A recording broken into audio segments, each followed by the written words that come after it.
찬송을 부르세 내 맘 열어 한 소리로 기뻐 주를 찬양하라 영원한 그 나라 주 다스리시니 생명의 열쇠는 주님의 것이라 내 맘 열어 한 소리로 기뻐 주를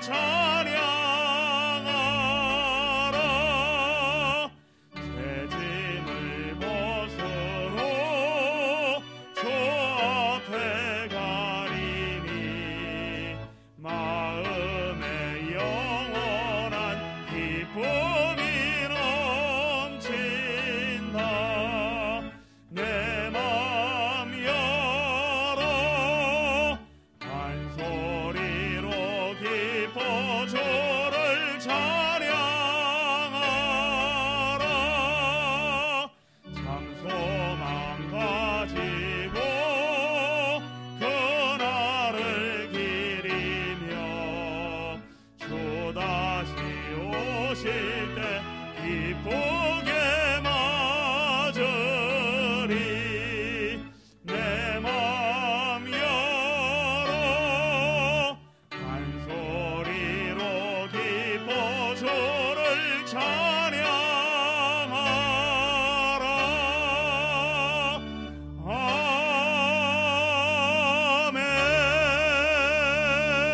아멘. 우리는 긍휼하심을 받고 때를 따라 돕는 은혜를 얻기 위하여 은혜의 보좌 앞으로 담대히 나아갈 것이니라. 하나님은 영이시니 예배하는 자가 영과 진리로 예배할지니라. 아멘.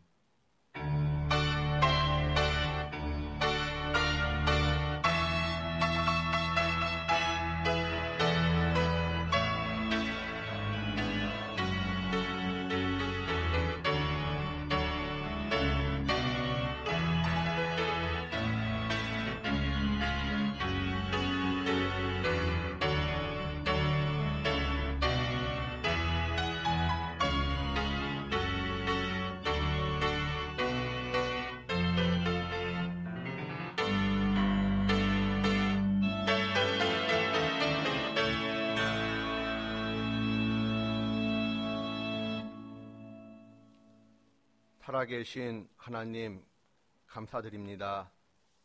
우리를 주의 전으로 불러주시고 하나님을 예배하게 하시니 감사드립니다.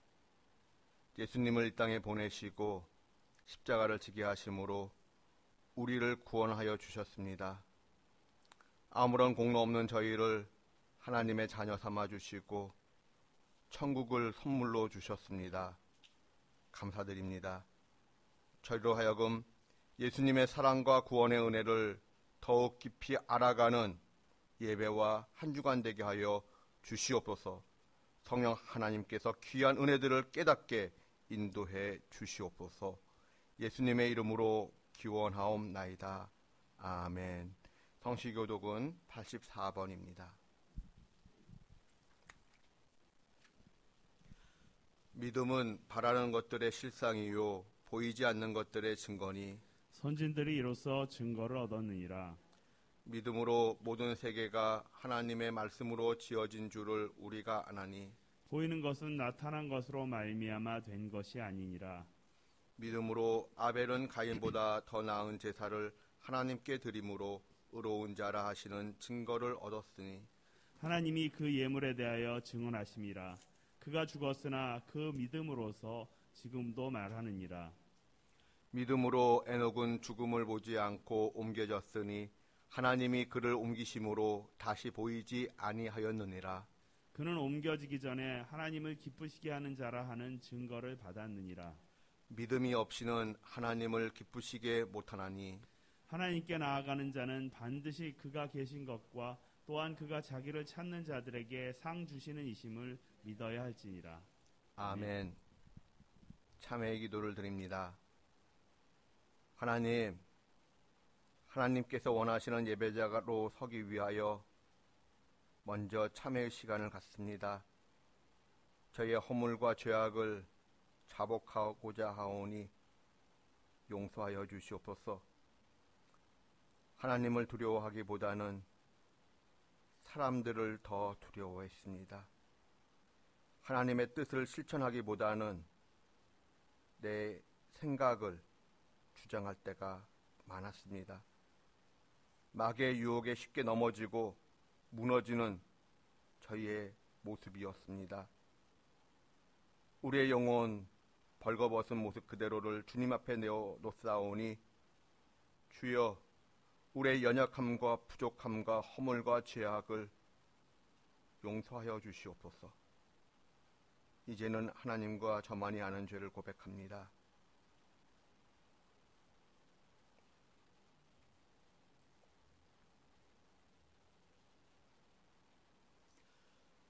너희는 여호와를 만날 만할 때에 찾으라. 가까이 계실 때에 그를 부르라.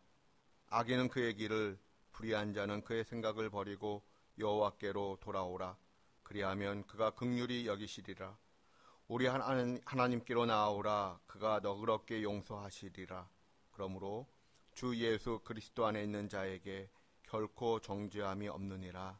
아멘.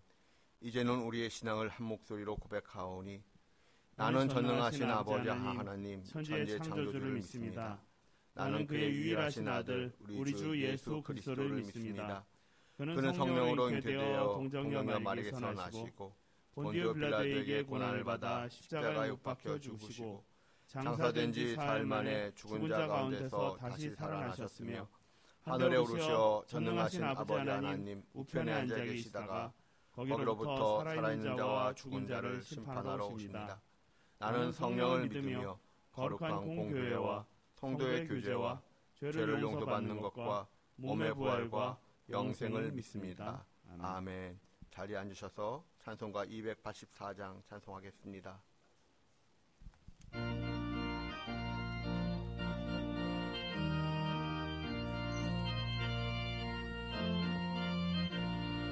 오랫동안 모든 죄 가운데 빠져 더럽기가 한량 없던 우리들 아무 공로 없이 구원함을 얻어 하나님의 자녀 지금 되었네. 주의 그 사랑 한량 없도다. 찬송할지어다 예수의 공로. 주의 그 사랑 한량 없도다. 찬송할지어다 예수의 공로. 주의 보혈로서 정결하게 씻겨 죄악에서 떠난 몸이 되었고 세상 근심 고름 간 곳 없어지니 하나님의 빛이 영화롭도다. 주의 그 사랑 한량 없도다. 찬송할지어다 예수의 공로. 주의 그 사랑 한량 없도다. 찬송할지어다 예수의 공로. 죄의 깊은 잠과 뜬 세상의 꿈을 어서 깨어나라 나의 친구여. 은혜 받을 날과 구원 얻을 때가 지금 온 세상에 선포되었네. 주의 그 사랑 한량 없도다. 찬송할지어다 예수의 공로. 주의 그 사랑 한량 없도다. 찬송할지어다 예수의 공로.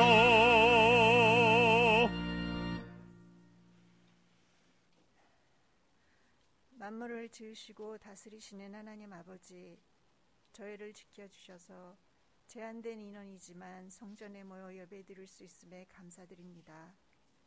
비록 몸은 이곳에 오지 못해도 각자의 처소에서 영으로 함께하는 모든 성도들이 드리는 찬양과 경배를 받으시옵소서.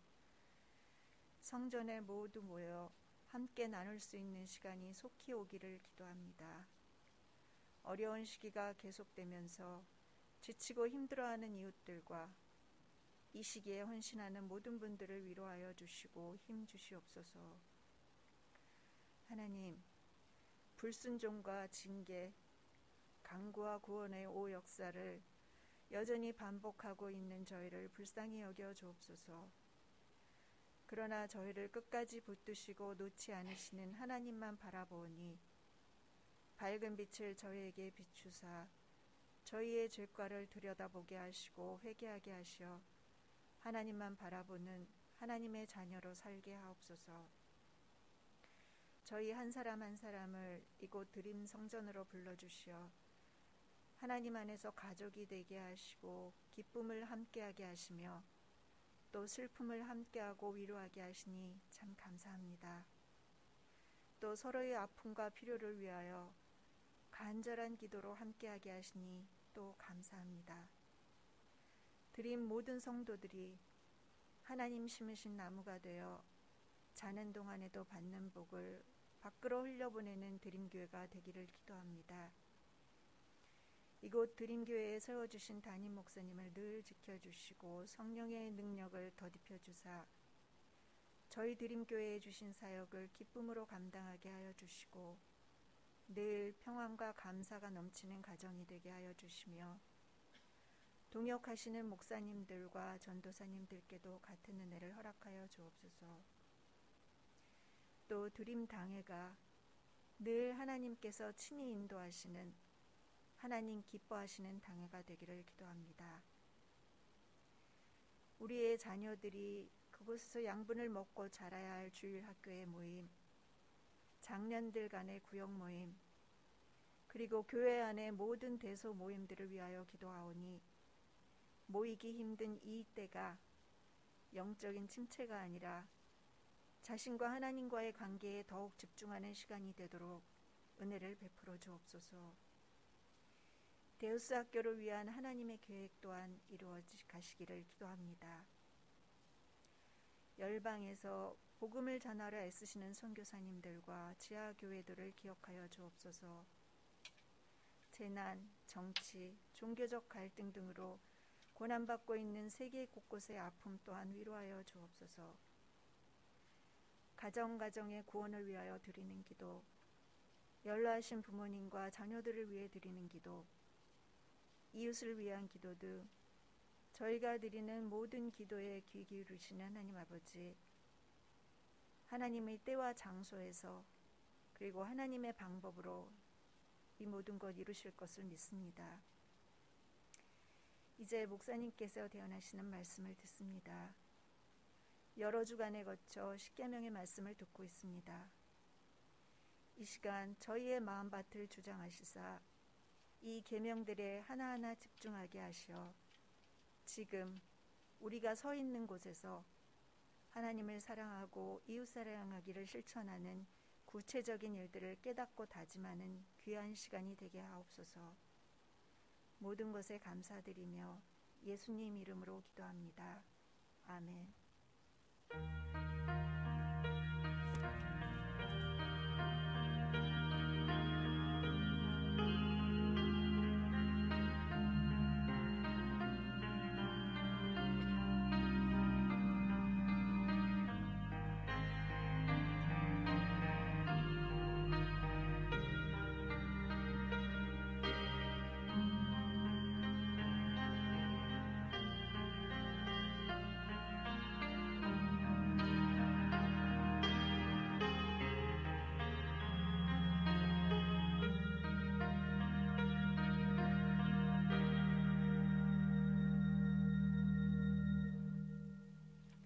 하나님의 말씀은 출애굽기 20장 1절부터 17절입니다. 교독합니다. 하나님이 이 모든 말씀으로 말씀하여 이르시되 나는 너를 애굽 땅 종되었던 집에서 인도하여 낸 내 하나님 여호와니라. 너는 나 외에는 다른 신들을 내게 두지 말라. 너를 위하여 새긴 우상을 만들지 말고 또 위로 하늘에 있는 것이나 아래로 땅에 있는 것이나 땅 아래 물 속에 있는 것에 어떤 형상도 만들지 말며 그것들에게 절하지 말며 그것들을 섬기지 말라. 나 내 하나님 여호와는 질투하는 하나님인즉 나를 미워하는 자의 죄를 갚되 아버지로부터 아들에게로 3, 4대까지 이르게 하거니와 나를 사랑하고 내 계명을 지키는 자에게는 1000대까지 은혜를 베푸느니라. 너는 내 하나님 여호와의 이름을 망령되게 부르지 말라. 여호와는 그의 이름을 망령되게 부르는 자를 죄 없다 하지 아니하리라. 안식일을 기억하여 거룩하게 지키라. 엿새 동안은 힘써 내 모든 일을 행할 것이나 7째 날은 내 하나님 여호와의 안식일인즉 너나 내 아들이나 내 딸이나 내 남종이나 내 여종이나 내 가축이나 내 문 안에 머무는 객이라도 아무 일도 하지 말라. 이는 엿새 동안에 나 여호와가 하늘과 땅과 바다와 그 가운데 모든 것을 만들고 7째 날에 쉬었음이라. 그러므로 나 여호와가 안식일을 복되게 하여 그날을 거룩하게 하였느니라. 내 부모를 공경하라. 그리하면 내 하나님 여호와가 내게 준 땅에서 내 생명이 길리라. 살인하지 말라. 간음하지 말라. 도둑질하지 말라. 내 이웃에 대하여 거짓 증거하지 말라. 내 이웃의 집을 탐내지 말라. 내 이웃의 아내나 그의 남종이나 그의 여종이나 그의 소나 그의 낙이나 무릇 내 소유의 소유를 탐내지 말라. 아멘.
아멘. 저는 대학교 1학년 때 사도행전에 나오는 아나니아와 삽비라 이야기 때문에 오랫동안 고민을 한 적이 있었습니다. 헌금을 안 내는 사람들도 많이 있는데 많은 액수의 헌금을 했음에도 불구하고 아나니아와 삽비라는 왜 죽어야 했는가? 더욱이 즉사를 했다라는 것 때문에 큰 충격이 되었습니다. 오랫동안 저는 그 대답을 찾지 못했습니다. 그러던 중 비로소 궁금증을 풀게 되었습니다. 간단히 정리하면 아나니아와 삽비라는 거짓말을 하다가 죽게 되었습니다.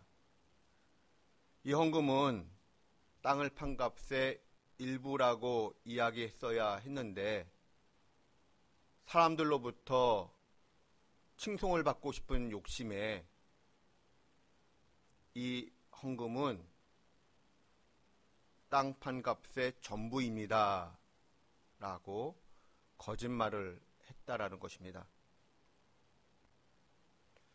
우리식으로 이야기를 한다면 이중장부로 사람은 속였지만 하나님까지는 속일 수가 없었다라는 것입니다. 아나니아와 삽비라 이야기를 통하여 하나님께서 거짓말을 얼마나 싫어하시는가에 대하여 깊이 있게 생각한 적이 있었습니다. 거짓말이란 무엇입니까? 국어사전에서는 사실이 아닌 것을 사실인 것처럼 꾸며대어 하는 말이라고 되어 있습니다. 그렇다면 불경스러운 질문입니다만 하나님은 거짓말을 전혀 안 하실까요? 열왕기상 22장과 역대하 18장에 나오는 이야기입니다. 북이스라엘 왕 아합은 남유다 왕 여호사밧과 연합하여 아람 왕에게 빼앗겼던 길라 라못을 되찾아오고자 합니다. 하나님의 마음을 알고 있던 미가야 선지자는 아합 왕에게 거짓말을 합니다. 올라가서 승리를 얻으소서. 하나님께서 승리하게 하실 것입니다. 아합 왕은 재차 묻습니다. 당신이 다른 선지자들처럼 나에게 좋은 말 할 까닭이 없는데 하나님께서 정말로 그렇게 말씀하셨소? 결국 미가야 선지자는 솔직하게 말을 합니다. 아합 왕은 패할 것이고 전쟁에서 죽게 될 것입니다. 그러자 아합 왕과 다른 거짓 선지자들은 분노하며 미가야 선지자를 핍박했습니다. 그렇다면 미가야 선지자가 처음에는 왜 우리가 보기에 거짓말을 했던 것일까요? 환상을 보았기 때문입니다. 미가야 선지자는 자신이 본 환상 이야기를 왕에게 전달합니다. 천상에서 회의가 열렸습니다. 그런데 하나님께서 이렇게 질문하셨습니다. 누가 아합을 꾀어 길라 라못에 올라가게 할 것이며 그리하여 죽게 할 것인가? 이때 누군지는 모르지만 한 영이 대답을 합니다. 제가 아합을 꾀어 보겠습니다. 제가 거짓말하는 영이 되어 아합의 모든 선지자들의 입에 들어가 반드시 승리한다고 그들로 하여금 거짓말하도록 시키겠습니다. 그러자 하나님께서 뭐라고 대답을 하셨을까요? 열왕기상 22장 22절 23절 말씀을 다 함께 봉독합니다. 여호와께서 그에게 이르시되 어떻게 하겠느냐? 이르되 내가 나가서 거짓말하는 영이 되어 그의 모든 선지자들의 입에 있겠나이다. 여호와께서 이르시되 너는 꾀겠고 또 이루리라. 나가서 그리하라 하셨은즉 이제 여호와께서 거짓말하는 영을 왕의 이 모든 선지자의 입에 넣으셨고 또 여호와께서 왕에 대하여 화를 말씀하셨나이다. 아멘. 그렇다면 질문이 생깁니다. 일반적인 상황은 아니라 할지라도 어떤 목적을 이루기 위하여 하나님도 거짓말을 사용하시는가? 사무엘상 16장에는 이런 이야기도 나옵니다. 하나님께서 사울 왕을 대신하여 다윗을 왕으로 세우고자 하셨습니다. 하나님은 사무엘 선지자를 베들레헴으로 보내셨습니다. 그리고 이새의 아들 가운데 하나를 왕으로 세우라고 말씀하셨습니다. 그러자 사무엘 선지자가 이렇게 말합니다. 하나님, 제가 어떻게 베들레헴으로 갈 수 있겠습니까? 제가 베들레헴으로 가는 이유를 만약 사울 왕이 알게 된다면 사울 왕이 저를 죽일 것입니다. 사무엘 선지자가 두려워하자 하나님께서 뭐라고 말씀하셨을까요? 사무엘상 16장 2절 3절 말씀을 다 함께 봉독합니다. 사무엘이 이르되 내가 어찌 갈 수 있으리까? 사울이 들으면 나를 죽이리이다 하니 여호와께서 이르시되 너는 암송아지를 끌고 가서 말하기를 내가 여호와께 제사를 드리러 왔다 하고 이새를 제사에 청하라. 내가 내게 행할 일을 가르치니 내가 내게 알게 하는 자에게 나를 위하여 기름을 부을지니라. 아멘. 어떤 목적을 이루기 위하여 하나님은 사무엘이 사울 왕을 속이는 것에 대하여 허락하셨을 뿐만 아니라 사울 왕을 속이기 위한 합리와 방법까지도 알려주셨습니다. 사실 성경을 보면 우리가 볼 때에 거짓말에 해당되는 내용들이 의외로 종종 나옵니다. 그런데 문제는 그 거짓말로 보여지는 내용에 대하여 성경은 때때로 잘했다고 칭찬을 하고 오히려 믿음의 행동으로까지 높여주고 계십니다.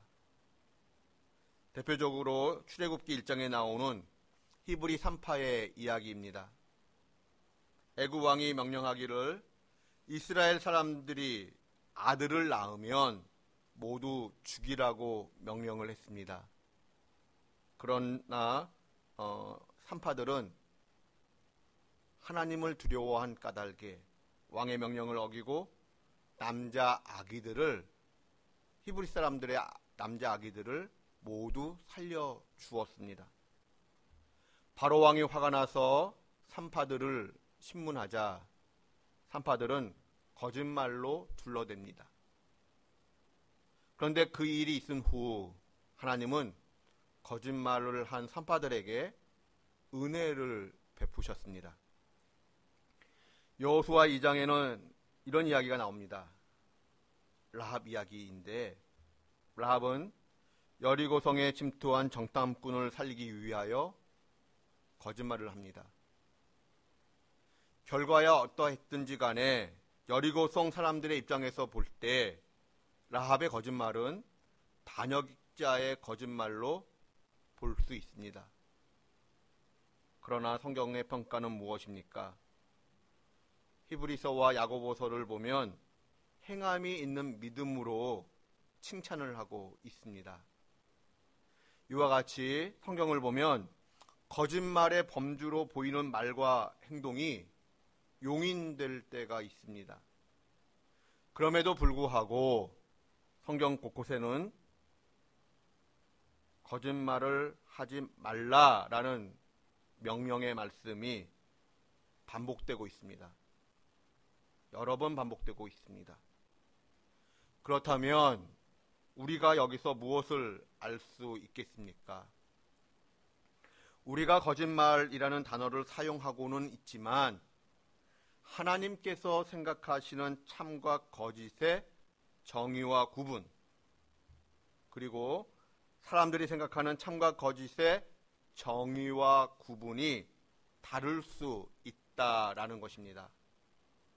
물론 하나님의 생각과 사람의 생각 사이에 교집합도 분명히 있겠지만 사람의 관점에서 거짓인 것이 하나님의 관점에서는 참일 수가 있고 사람의 관점에서 참인 것이 하나님의 관점에서는 거짓일 수가 있다라는 것입니다. 그러므로 사람이 참말과 거짓말을 무자르듯 평가하고 잘라내는 것은 사실 어렵습니다. 일명 팩트라고 하는 사건이 있었다고 가정을 해봅니다.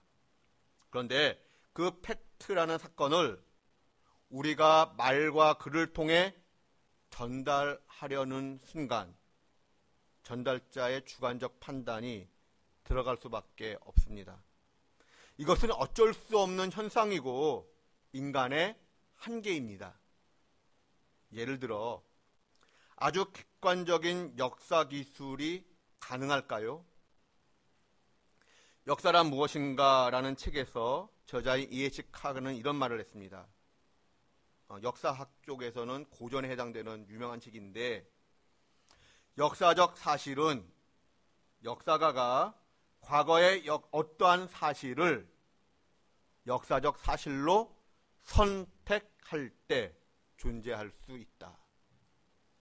좀 더 쉽게 표현하자면 과거의 어떤 역사가 문서화되고 기록물로 남겨질 때 그것이 당대의 역사라 할지라도 역사가의 주관적 판단에 따라 강조점이 달라지게 되고 심지어 역사적 사실로 선택받지 못하여 연기처럼 사라져버릴 수도 있다라는 것입니다. 그런데 더 심각한 문제는 내가 진술하는 내용이 분명 사실임에도 불구하고 거짓일 수가 있습니다.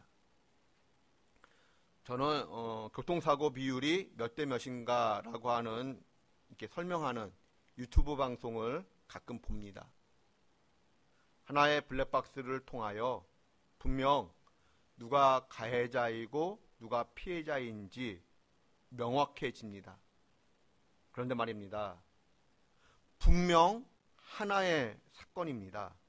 그러나 다른 차량의 블랙박스를 통해 보았을 때 또는 다른 방향에서 찍은 CCTV를 확인하였을 때 전혀 다른 판단을 하게 되는 것을 종종 보게 됩니다. 놀라울 정도입니다. 심지어 가해자와 피해자가 뒤바뀌는 경우도 있습니다. 분명 블랙박스에 찍힌 영상입니다. 누가 보아도 명백한 사실이지요. 그런데 그 사실이 간혹 진실이 아닐 수 있다라는 것을 깨닫게 됩니다. 놀라운 반전입니다.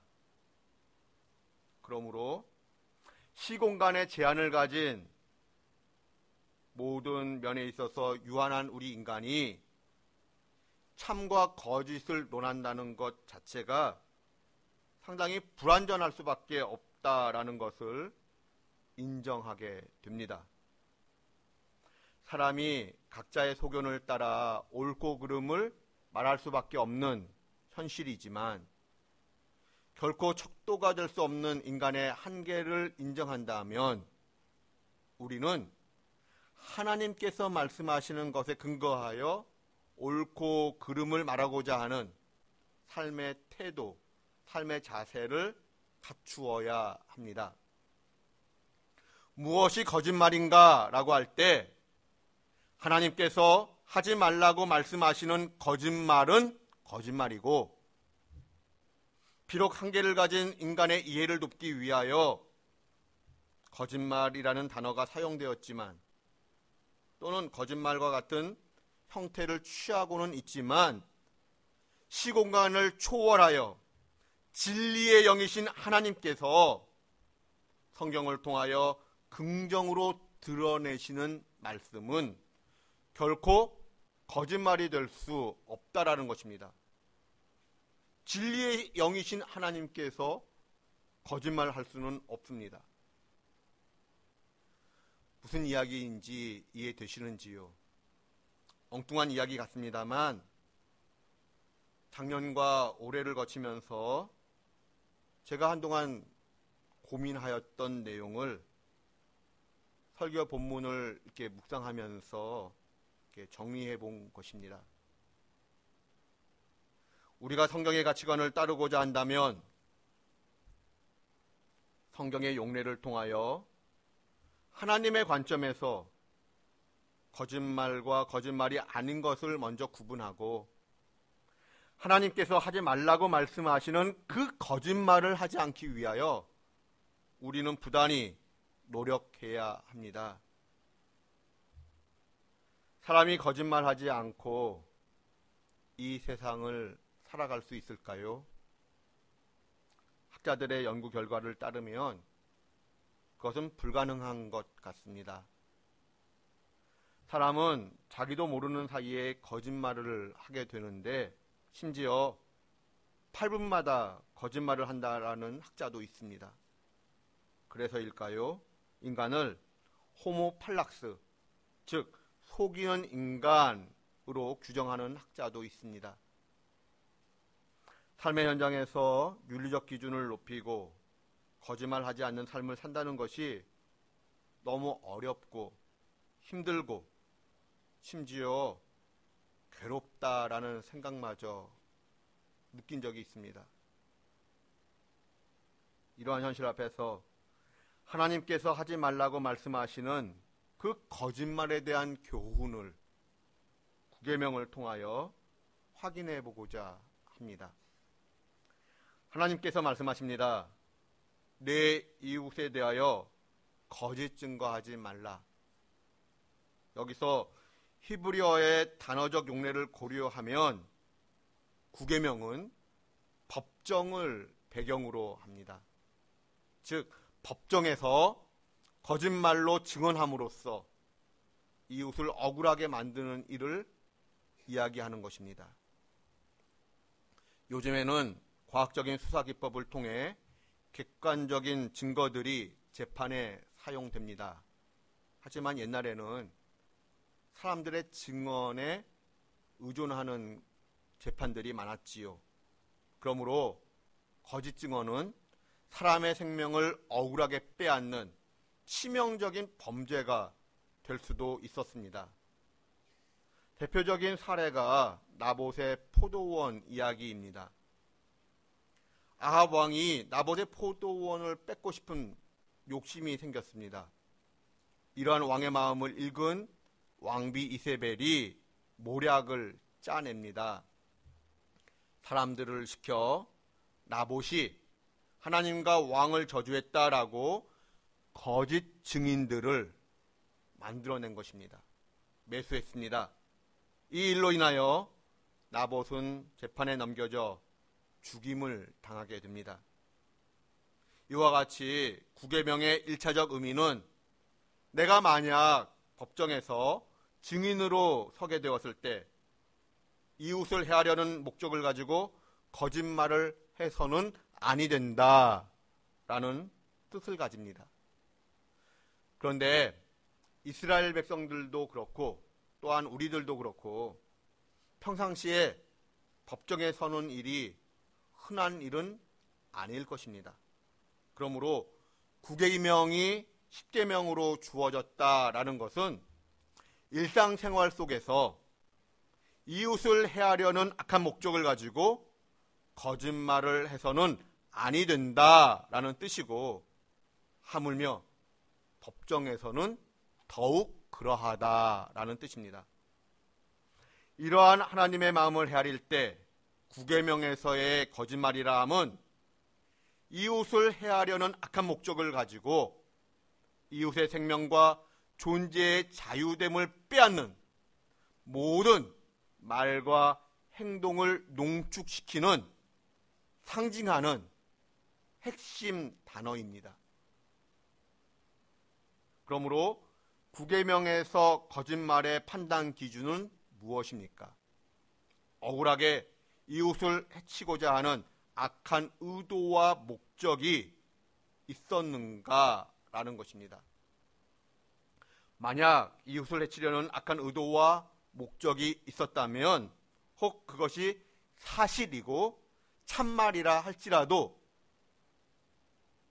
그것은 구계명의 정신을 어기는 것입니다. 예를 들어 내가 틀린 말 한 적 있어? 라며 누군가의 단점이나 약점을 들추어내고 험담을 한다면 그것은 정말로 있었던 사실이고 참말이라 할지라도 구계명의 정신을 훼손시키고 구계명의 정신으로부터 어긋나는 것입니다. 그런데 내 이웃에 대하여 거짓 증거하지 말라라는 명령에서 좀 더 생각할 것이 있습니다. 구계명을 구성하는 히브리어의 의미는 단순히 법정에서 거짓말하지 말라는 윤리적 명령이 아니라 거짓의 사람이 되지 말라는 존재론적 명령이라는 것입니다. 요한복음 8장 44절을 보시면 거짓말하는 사람에 대하여 예수님께서 뭐라고 말씀하셨습니까? 존재론적으로 마귀의 자식이라고 말씀하셨습니다. 거짓과 관련하여 마귀 이야기가 나왔습니다만 무당이 왜 굿을 하는지 아십니까? 간단히 정리하면 악한 쪽으로 향하는 귀신의 힘, 그 악한 쪽으로 향하는 귀신의 힘을, 그 힘의 방향을 선한 쪽으로 바꾸기 위해서입니다. 그런데 중요한 것이 여기 있습니다. 무속신앙에서 말하는 선과 악이라 함은 우리가 생각하는 윤리적 옳고 그름이 아니다라는 것입니다. 무속신앙에서 말하는 선과 악은 철저히 나의 이익을 대변합니다. 나에게 이익이 되면 선이고 나에게 해가 되면 악입니다. 때문에 심지어 반사회적인 내용이라 할지라도 나에게 이익이 된다면 얼마든지 무속신앙에서는 용인되고 장려될 수 있습니다. 그렇다면 우리가 무엇인가를 결정하고자 할 때 우리의 판단 기준은 무엇입니까? 이웃이 손해를 보고 억울한 일을 당한다 할지라도 나에게 무엇인가 이득이 생기는 까닭에 거짓말을 한다면 무속신앙을 가진 것과 무엇이 다르겠습니까? 우리나라를 유럽에 최초로 알린 하멜 표류기라는 책이 있습니다. 책에 이런 내용이 나옵니다. 조선 사람은 거짓말을 잘하고 거짓말 잘하는 것을 자랑스럽게 여긴다. 그래서일까요? 우리나라는 거짓말 범죄인 무고 및 위증 범죄가 세계 최상위권입니다. 1등을 하죠. 이런 오명을 우리나라가 가지고 있습니다. 그런데 한국 사람이 거짓말을 잘하는 이유는 무엇 때문일까요? 머리가 좋아서라기보다는 잘 속는 사람이 많기 때문이라고 합니다. 그렇다면 거짓말에 잘 속는 이유는 무엇 때문일까요? 머리가 나빠서가 아니고 욕심이 많고 불안하기 때문이라고 합니다. 한국 사람만 그러하겠습니까마는 욕심이 많고 불안하기 때문에 거짓말을 많이 하게 되고 또 속게 된다라는 이야기, 전문가의 이야기를 곱씹다 보면 이웃에게 해를 끼쳐서라도 나의 이득을 챙기려는 무속신앙과 너무나도 자연스럽게 연결이 됩니다. 그러나 성경의 가치관은 무엇을 이야기합니까? 예로 레위기 5장 1절 말씀이 있습니다. 저주하는 소리를 듣고도, 즉 누군가를 억울하게 위해하는 내용인 것을 알면서도 증인이 되어 그가 본 것이나 알고 있는 것을 알리지 아니하면, 귀찮아서 나에게 별 이익이 없는 까닭에 침묵한다면, 또는 이웃에게 해를 가하려는 사람이 나에게 이익 또는 손해를 입힐 수 있는 사람인 까닭에 침묵한다면 하나님께서 말씀하십니다. 그는 자기의 죄를 져야 할 것이요 그 허물이 그에게로 돌아갈 것이며.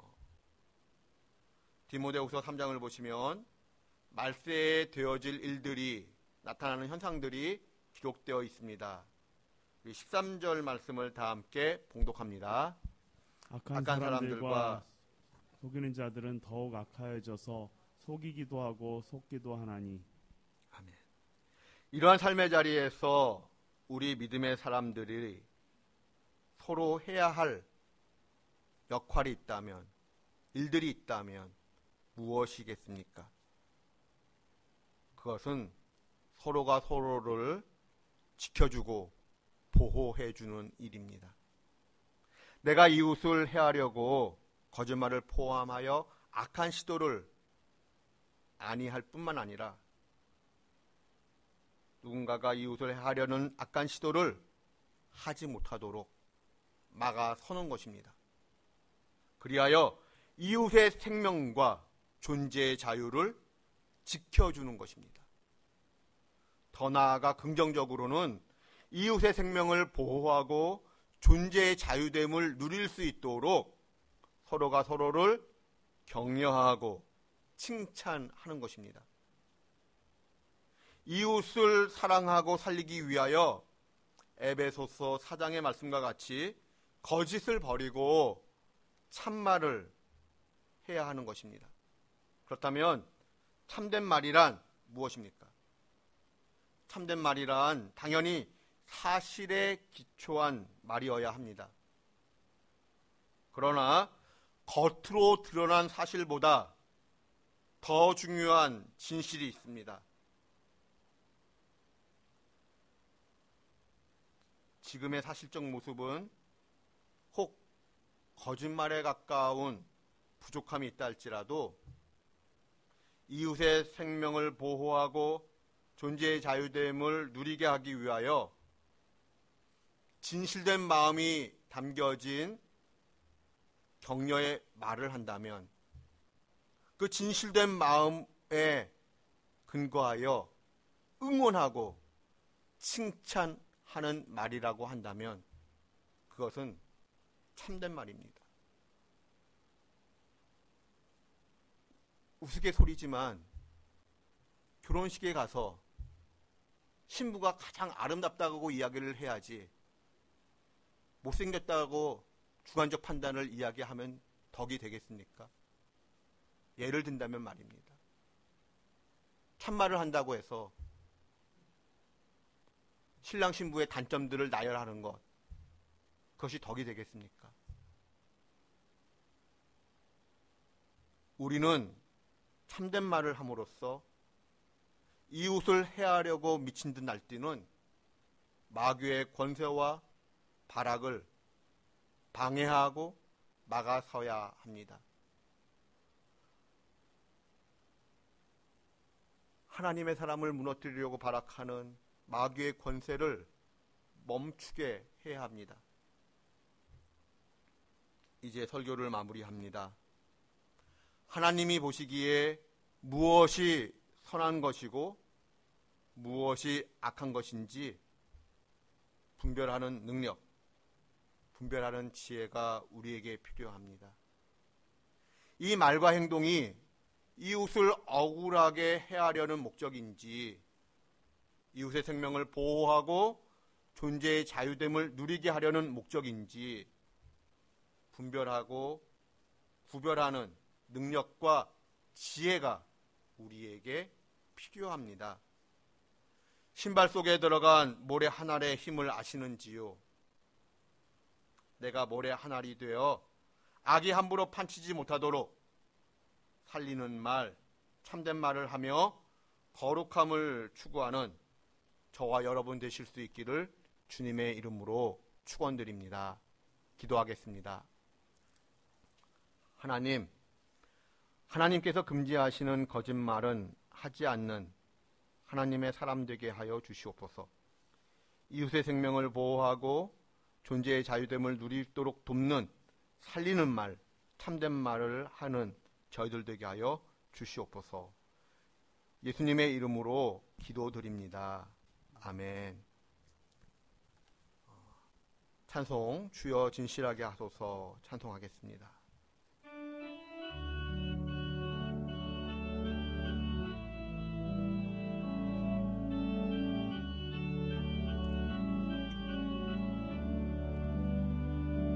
주여 진실하게 하소서 오늘 하루 순간을 주가 주신 힘으로 승리하기 원하네. 주여 나를 진실하게 하소서 주여 거룩하게 하소서 오늘 하루 순간을 주가 주신 힘으로 승리하기 원하네. 주여 나를 거룩하게 하소서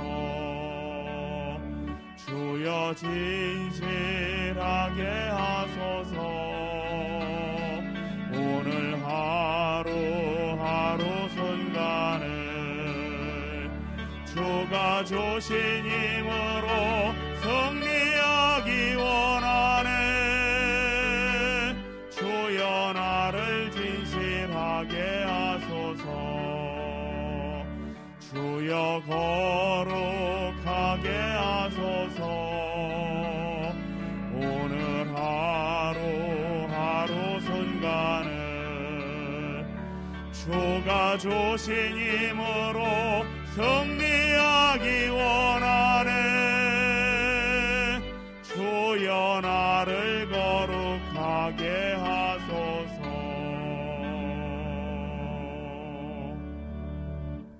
봉헌의 시간 갖겠습니다.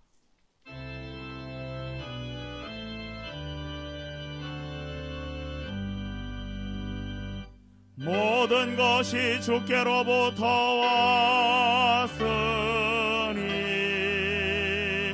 이 예물을 주께 드리나이다.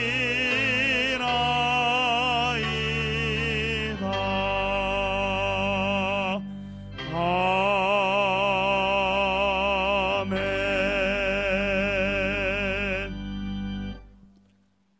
하나님 감사합니다. 우리의 창조주요, 우리의 구원자가 되시는 하나님, 저희가 누리고 있는 이 모든 귀한 선물이 하나님으로부터 왔음을 고백합니다. 이 모든 것은 본래 주님의 것이었고 지금도 주님의 것이며 결코 저희가 움켜쥐어야 할 것들이 아님을 인정하며 우리의 몸과 마음을 대신하여 이 예물을 드리오니 받아주시옵소서. 예물이 쓰이는 곳마다 아버지의 영광이 드러나기를 소망합니다. 하나님, 우리 드림에 속한 고속들의 자녀 손들의 미래를 지켜주시옵소서. 방황하고 흔들릴 수 있는 상황이 혹 있다 할지라도 주께서 붙들어 주시어 하나님의 사람답게 반응하게 하시며 저들의 학업과 진로 선택에 은혜를 베풀어 주셔서 만남의 복들을 누리게 하여 주시옵소서. 요셉처럼 다니엘처럼 세상을 향하여 하나님의 중요한 가치관을 수행하는 주의 백성들 되게 하여 주시옵소서. 하나님, 영적으로 육적으로 고통 중에 있고 지쳐있는 드림의 권속들을 불쌍히 여겨주시기를 구합니다. 특별히 아픈 가족을 병간호하느라 지쳐있는 가족들, 하나님께서 긍휼히 여겨 주시옵소서. 무엇보다도 연로하신 우리 부모님들의 신앙 고백과 믿음과 건강을 지켜주시옵소서. 해외에 출자 중인 가족들, 지방에 머무는 가족들, 군 생활 중인 가족들, 어느 곳에 있든지 주님의 넓은 품속에서 보호하여 주시옵소서. 우리에게 생명 주심을 감사드리며 예수 그리스도의 이름으로 봉헌 기도드리옵나이다. 아멘. 예, 자리에 앉아주시기 바랍니다. 최수영 장로님 가정에서 모친 상을 위로해 주신 분들께 감사드리며 오늘 떡을 준비해 주셨습니다. 예배 후에 하나씩 가져가시기 바랍니다. 화요일에 군입대하는 청년이 있습니다. 앞으로 나오시겠습니까? 우리 이동근 집사님 조명주 집사님의 아들 영민이가 나라의 부르심을 받고 군입대를 하게 됩니다. 건강하게 군복무 잘하고 또 무사히 제대할 수 있도록 앞에 서세요. 우리 함께 통성으로 작은 목소리로 함께 영민이를 위해 기도하고 제가 마무리 기도하겠습니다. 함께 기도합니다.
하나님, 우리 귀한 아들 영민이를 지금까지 길러주시고 또한 성장시켜 주신 것 감사합니다. 하나님께서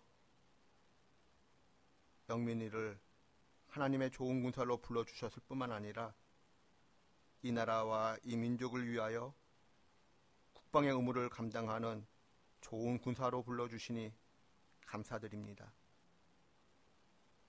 영민이가 어느덧 청년이 되었습니다. 지금까지 함께 하신 것을 감사드리며 군생활을 통하여 더욱 늠름하고 나라와 세계의 열방을 향해 하나님의 귀한 직분을 감당하는 귀한 아들로 성장하는 기회가 되게 하여 주시옵소서.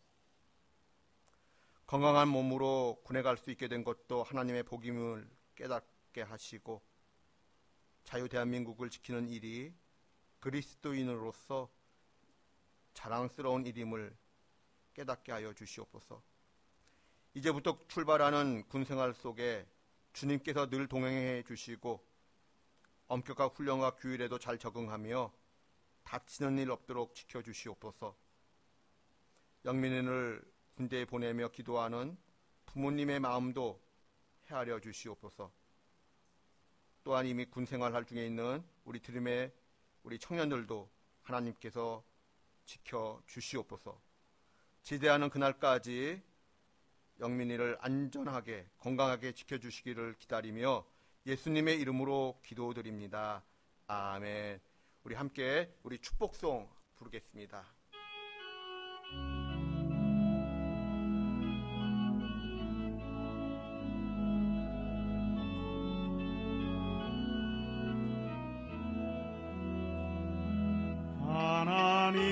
하나님은 너를 지키시는 자 너의 우편에 그늘 되시니 낮에 해와 밤에 달도 너를 해치 못하리. 하나님은 너를 지키시는 자 너의 환난을 면케하시니 그가 너를 지키시리라. 너의 출입을 지키시리라. 눈을 들어 산을 보아라. 너의 돈 어디서 오나. 천지 지으신 너를 만드신 여호와께로다.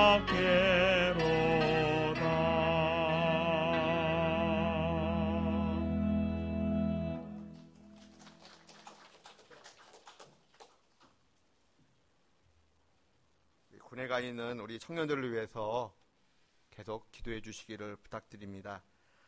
찬송가 242장 찬송하겠습니다.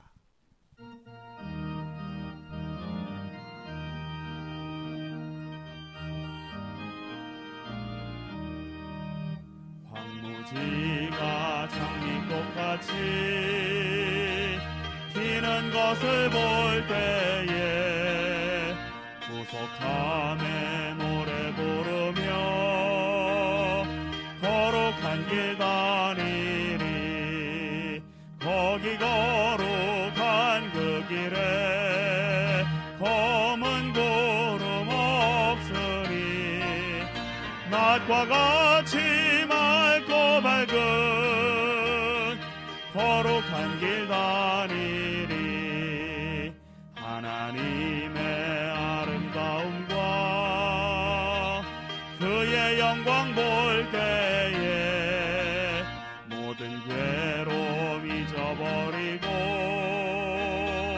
거룩한 길 다니리. 거기 거룩한 그 길에 검은 구름 없으니 낮과 같이 맑고 밝은 거룩한 길 다니리.